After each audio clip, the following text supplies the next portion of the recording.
But I don't, one of the benchmarks in understanding or knowing whether or not a creature is of value is whether or not you see the CIA actually doing experiments with these things. But when you feel the vibration of them, it goes way beyond that. And they are more of, my opinion is that they're more of a advanced species than humans are. Yeah, so who knows like how advanced this program is today. And then think about genetic manipulation of dolphins. I'm sure this has gone way beyond what we can even imagine at this point.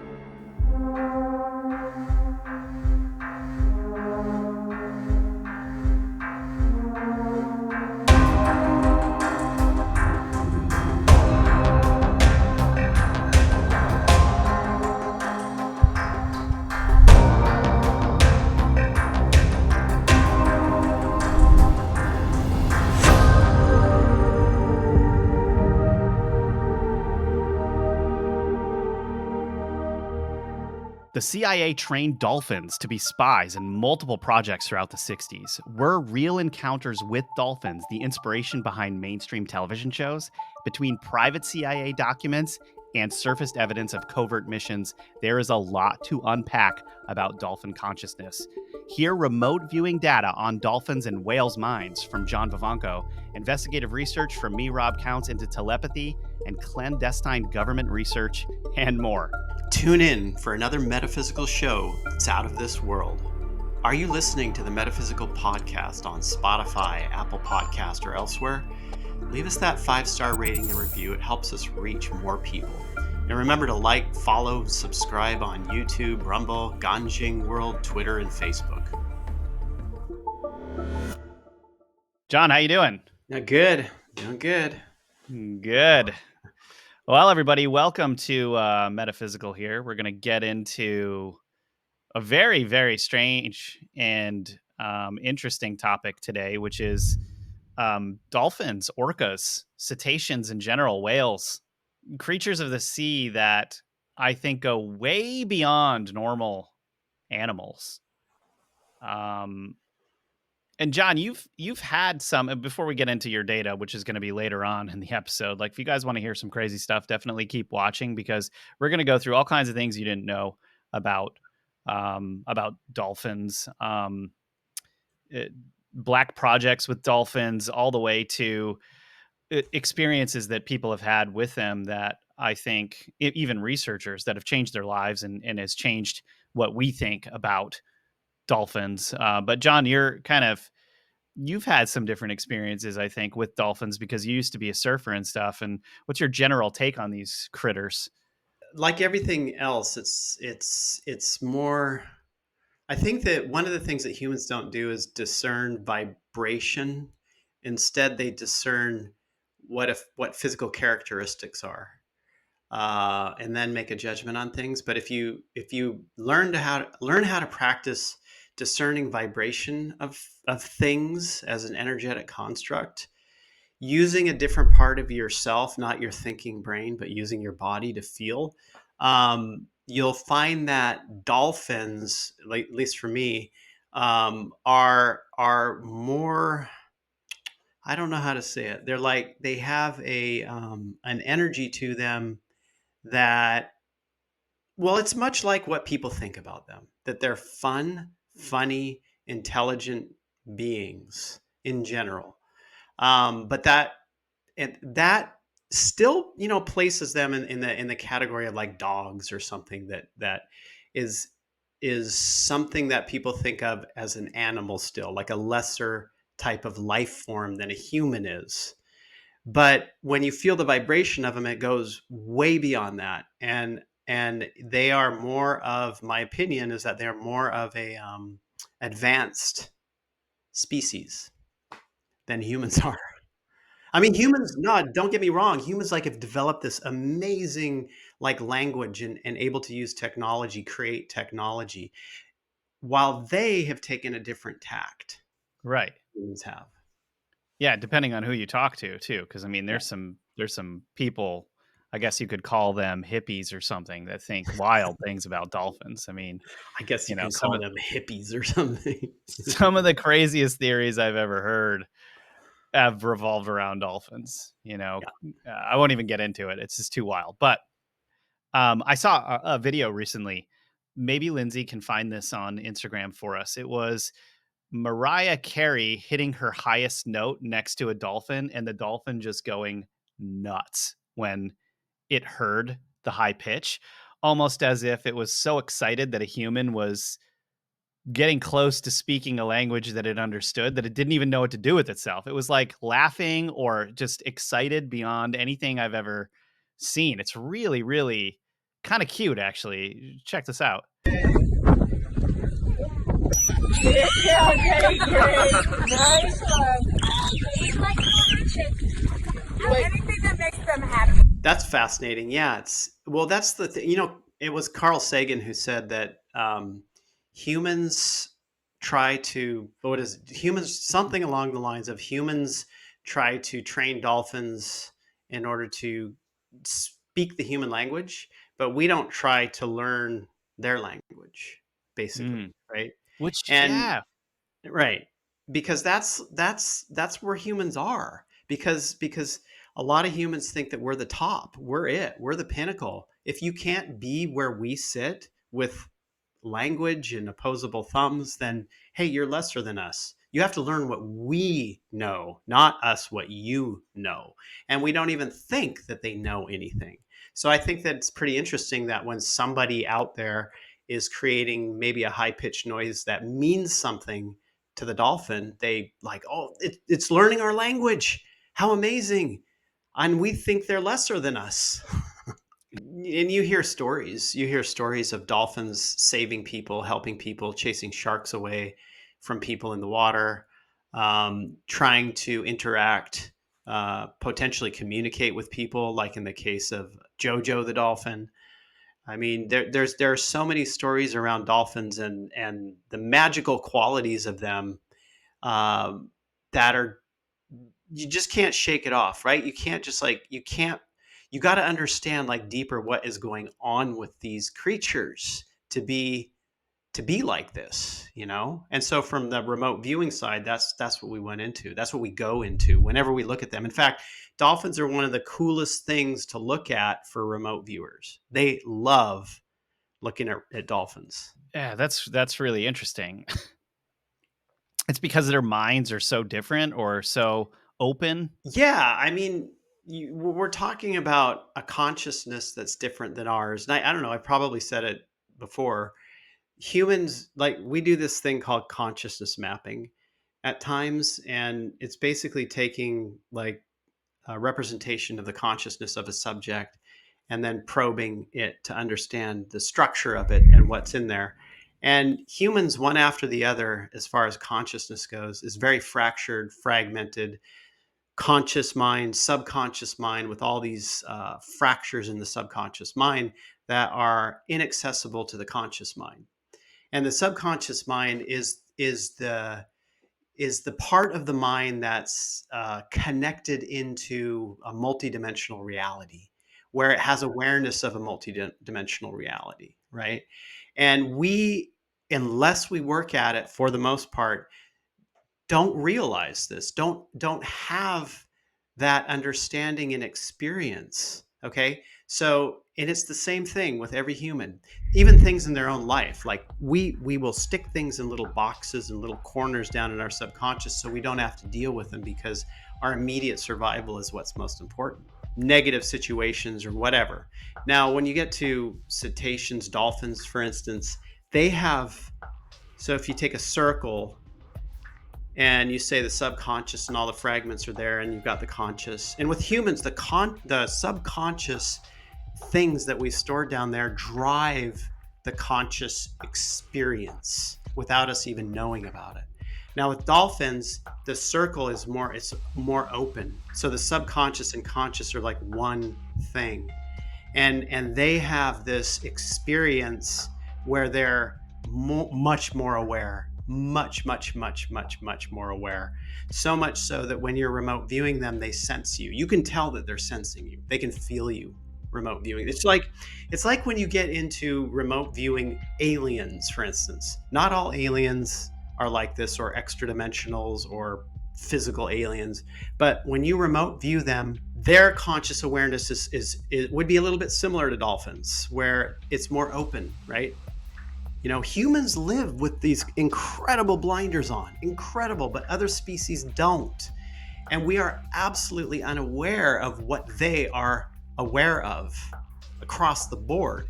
So they have this, I wouldn't know if it's an understanding, but they have an awareness of a multidimensional reality, from like Paul the octopus, right? From psychic stuff to other layers of dimensions and realities. So yeah, it's one of the things about them that's just incredible, and why people love remote viewing them. Regarding human beings, like I wonder if it's just that human beings are constantly being told that they cannot use all of this like this part of their brain, It's part of where it, yes. It's almost part of it. as if the technology that we've developed has, in an effort to try to become more advanced, has made us less advanced biologically in a way, or spiritually, I should say, because it is sort of this like weird spiritual thing that I think some of these creatures, these animals are keying in on, that has become a natural part of who they are, where we are actually purposely cutting that side of ourselves off because of our inability to accept that those parts of us exist. There's definitely that going on. I think also the basic mind structure, brain structure of the human, um, is to put more emphasis on the cogitative, language building, thinking side in general. And so, just in general, when you get more involved in that, you start to lay out your reality more based on that, right? And empirical proof to show you with your eyes, with your five senses, rather than using this sort of like body based enteric gut kind of system. Like cops have a sixth sense about something, a gut feeling. Like this is all something that we have denied ourselves over the years. I mean, even go back to before technology, people were still doing this, and it really, I think, has to do a lot with just the genetic structure in how human beings were cobbled together in order to use them for specific things, quite possibly. So they stay out of sort of a higher level of consciousness unless you really, really, really work at it. Or yeah, unless you come to the conclusion that that's the developmental process that you want to go in. It Like is. I It is. I'm thinking some of these advanced civilizations of the past, like Atlantis, for instance, they were cultivating these abilities in their heyday to the point, like, I mean, look, why are pyramids there? Right? You and I have talked about this. Like the pyramids were definitely, there was a lot more going on than it just being a place to bury, uh, or these sarcophaguses or whatever to extend the life of the dead almost. I mean, these were, I mean, we're talking about power plants in addition to them being places of communication, like astrally out into the universe, which would suggest then that human beings were at a point where they were consciously developing these parts of themselves, at least in some microcultures across society at the time. So maybe human beings are set up to, kind of congregate and create these languages with one another. But then the realization, or that spiritual realization that would come after, is a choice, it seems, that they have to make, whereas maybe it comes naturally to these creatures like dolphins. They're just connected. I mean, they're just connected straight up connected from the get go.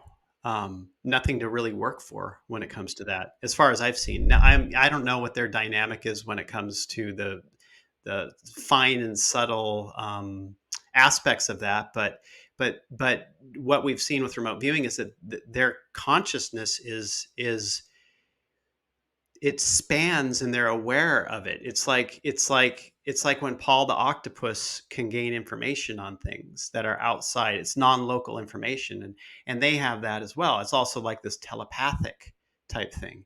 But again, telepathy is not what humans describe it as. These like two heads with radio transmissions going between them. That's a false paradigm of what telepathy is. It's a notion about what telepathy is without Right. it. And in fact, like that notion has been, people try to test this all the time, parapsychologists and whatnot, and it never works. It Of always course. fails. So then those models are used to say telepathy is non existent. But it is existent. It's just not the way they are explaining it to be completely. It's a totally different thing than what they. Wow.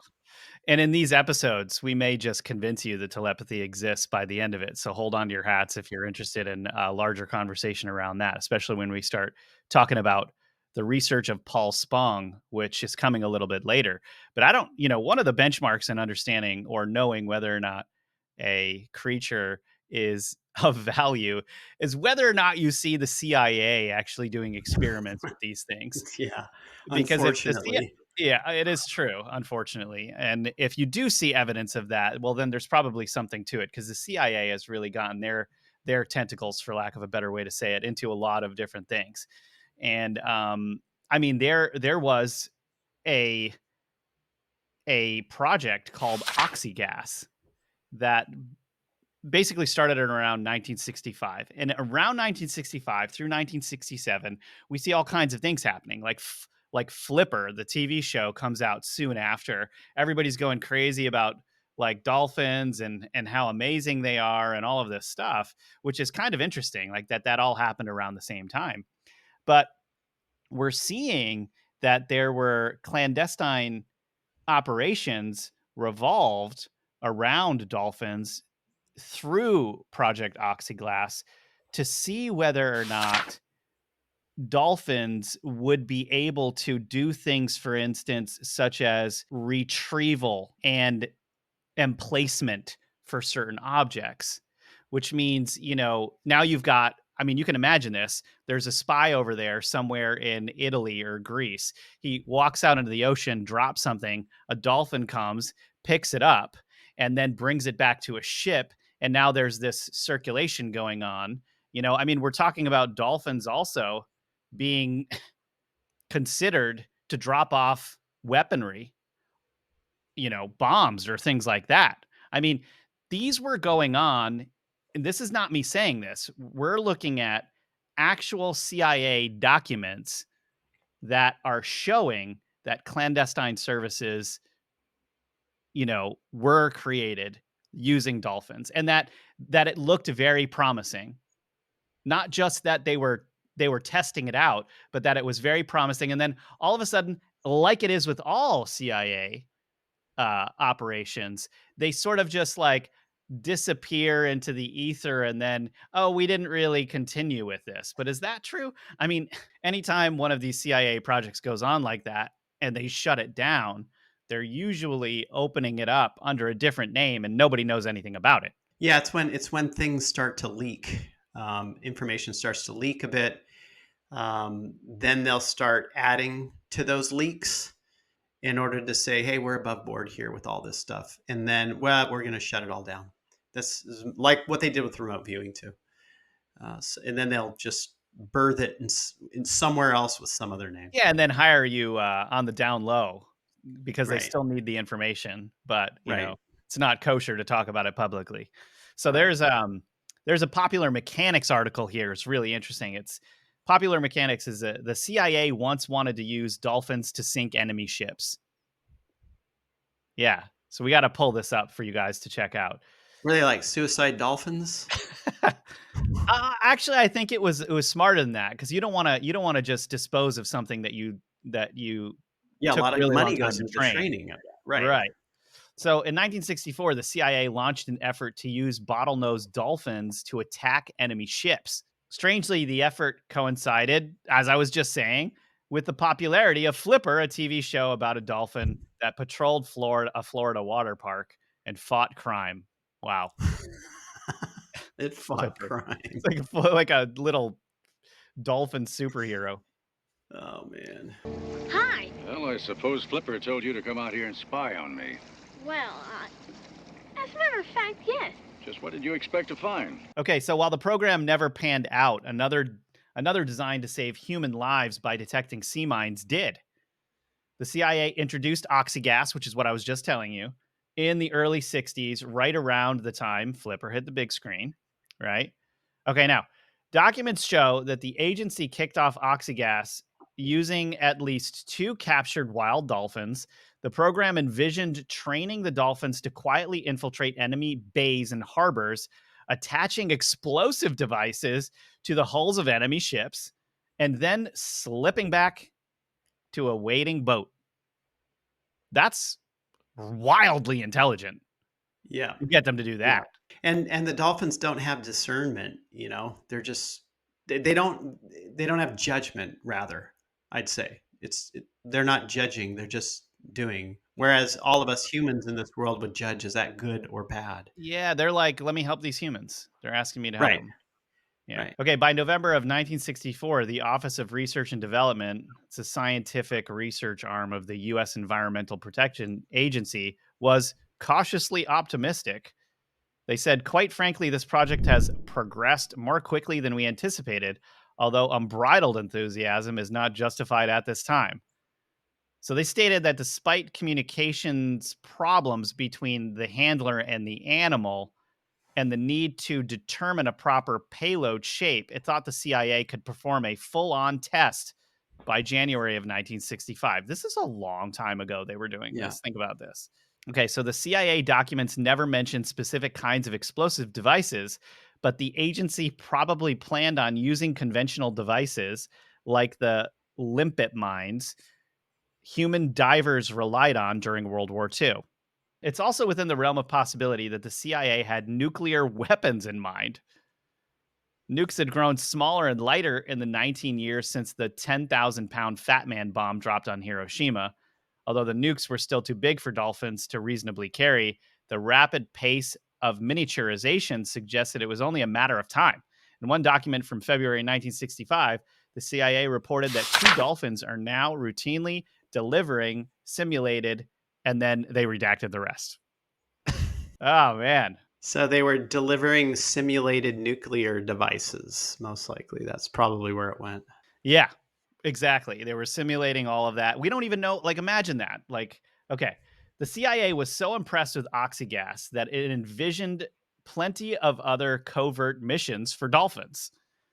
Right. These included attacks on a variety of ship types, harbor and coastal reconnaissance through photographic means, specialized electronic intelligence gathering, and the placement of sonar, acoustic, and seismic buoys. The agency even imagined dolphins deploying weapons of mass destruction, sensors, including rocket detection buoys, biological warfare and chemical warfare sensors, and trace element sensors meant to detect radioactive elements released into the atmosphere by a nuclear explosion. This was particularly important at the time, given that China had just conducted its first nuclear test, and the CIA was eager to detect further tests. This is crazy.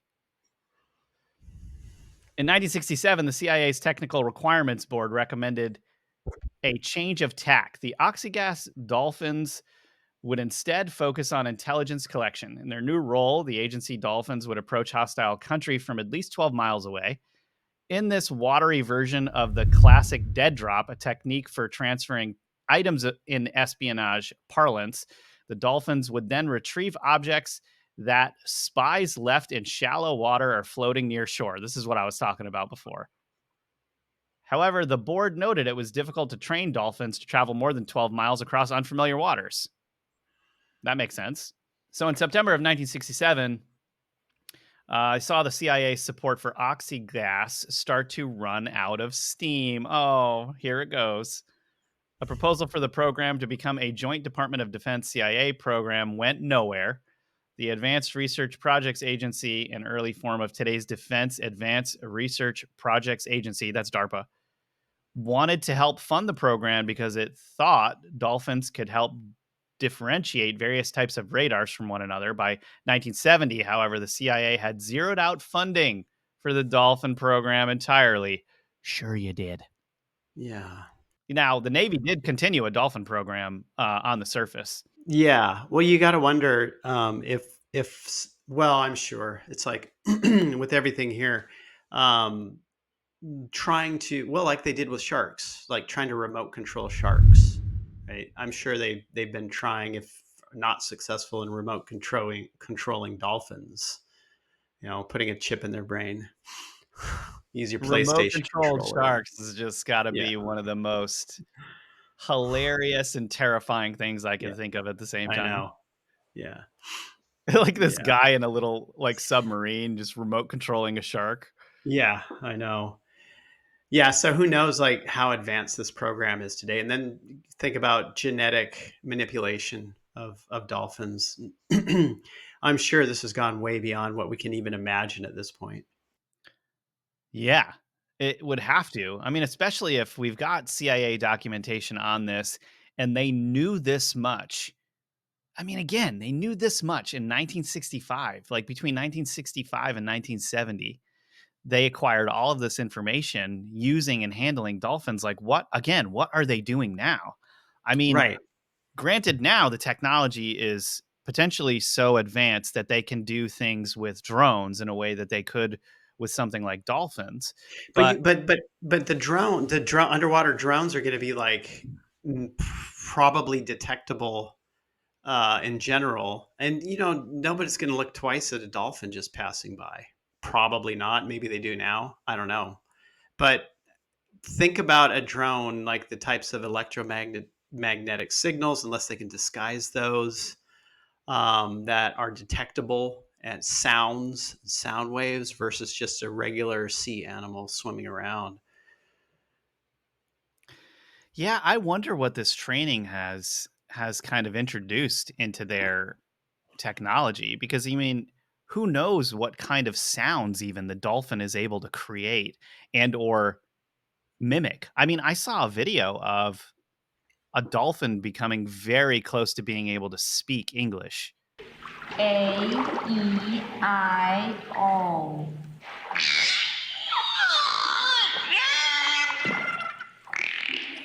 Like there are trainers that were training the dolphin to speak English and the it was almost as if the dolphin was like 90% there and saying certain things in a Oh similar yeah, way to like birds that birds can you know, they can impersonate whatever it is that they're hearing. The dolphin was doing it as well. right, right. I think beluga whales that were working with the Navy as well. We're beginning to mimic, but they call it mimicry, but there's an intelligence behind it at the same time. So the other thing too is that is kind of sad, but also interesting is that in order to really understand a lot of these beings, creatures, and what they can do as human in working with humans, it's up to the military because the military's got the motivation and the money to devote whatever time they can, what they want, to developing these into war machines, into aspects of using them for war, for killing in general, which is a curious thing. And the animals don't have a judgment on that, let alone know. Who knows if they know or don't know? I have no idea, but they don't have a judgment on that. And it's weird to take a being that doesn't know one way or the other, apparently, and use them for the purpose of killing someone else. Very, very strange concept. You know what? Even if it's not killing, it's like this sort of snake-like, sneaky, clandestine activity. This spying activity. You know Or, that. or like putting the mines on submarines, yeah, that kind of liquid Yeah, it's mine, like training them how like to do that. I gotta think that the dolphins have an awareness on this based off of the research that I've been doing on them. They're way too smart to not know a little bit. Like, but they must. Their their loyalty in helping human beings must outweigh, in some regards, some of these concerns that they have. Well, we can get to that too with remote We viewing because we there's will. stuff in remote viewing that points that direction. Yeah, it's and then there's this and we're going to be getting more into this in the next episode, you guys, where we're going to go full steam ahead into the most bizarre stuff around dolphins. But one of the things that has caused me pause recently, and will probably end after this episode, is this group of orcas, these killer whales recently that have been attacking humans. Have you heard about that? No, I haven't. So, you were just kind of saying, like, are the dolphins really aware, or because orcas are basically just a form of dolphins. Orcas are called killer whales, but actually they are just a larger species of dolphins. They're not really, I mean, they're all like these are all cetaceans. So they're all whales in a sense. But at the same time, killer whales are more like dolphins than anything else because of their teeth and everything. Um, there's been a group, I think it is a group of killer whales that have just been wiping humans out recently. They've been traveling around, and it's caused a lot of uproar in the media because most of the time killer whales don't really attack human beings. Like, they know better than that. But I think that there's some part of them that knows that, like, or maybe one of them snapped, because this one particular killer whale has been communicating and training, it seems, other whales to do the same thing that it's doing. I mean, and it's not just one episode. Like, one episode would be like, all right, there was potentially blood in the water and it smelled something. It couldn't control itself because it's a wild animal. But you and I both know better than that. These things are way smarter than anyone thinks they are. And so this seems like a concerted effort to go after human beings that are in the ocean right now. So what happened? I mean, this may be something that we want to view. Yeah, absolutely. That's interesting. I had not heard of that. Okay, so these orcas are attacking boats, and there's kind of like two hypotheses um, here. One is that the killer whales have invented a new fad, which I just think is like humans creating something that fits into their mind, the paradigm that we live in. Something that subpopulations of these members of the dolphin family are known to do. They have fads. Much as humans, orcas fads are often spearheaded by juveniles, so someone young. Alternatively, the attacks may be a response to a bad past experience involving a boat. They see the boats and they're going after the boats. But yeah, it is kind of funny that they're like still blaming it on teenagers here. It's like Yeah, those darn teenagers. this Yeah. darn Arcus. When I was a kid, we used to sink boats and watch the humans just sink to the We didn't bottom. attack boats when we were kids. We were playing with balls. Yeah, that's pretty funny. Yeah, I mean, that's a really interesting thing, but yeah, it's something we should probably look into, try and understand it. For sure. Well, in our next episode, we are going to get into the research of Paul Spong and the many strange, bizarre, even telepathic capabilities of these creatures.